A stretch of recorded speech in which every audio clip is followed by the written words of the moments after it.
Fanno un selfie sorridenti i candidati padovani del Partito Democratico, uno fianco all'altra, Vanessa Camani, Fabio Verlato, Alessandro Zan e Alessandro Bisato. Messi da parte correnti di sapori, il dado è tratto e adesso si corre in collegi che i bookmakers elettorali danno quasi tutti in salita per il partito di Matteo Renzi. Lo spiega l'orlandiana Vanessa Camani, candidata al plurinominale alle spalle di Alessandro Zan. Ci siamo confrontati anche in maniera dura per la composizione delle liste.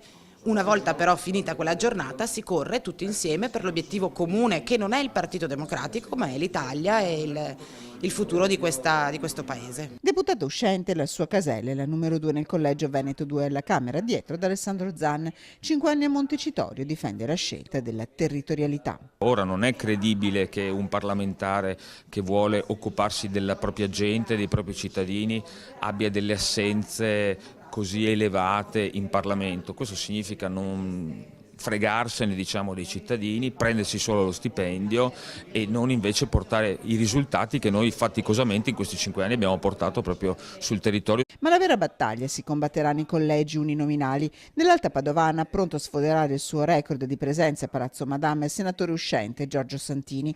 A Padova, alla Camera, sfida tutta in salita per il medico Fabio Verlato. Nel mio caso non era...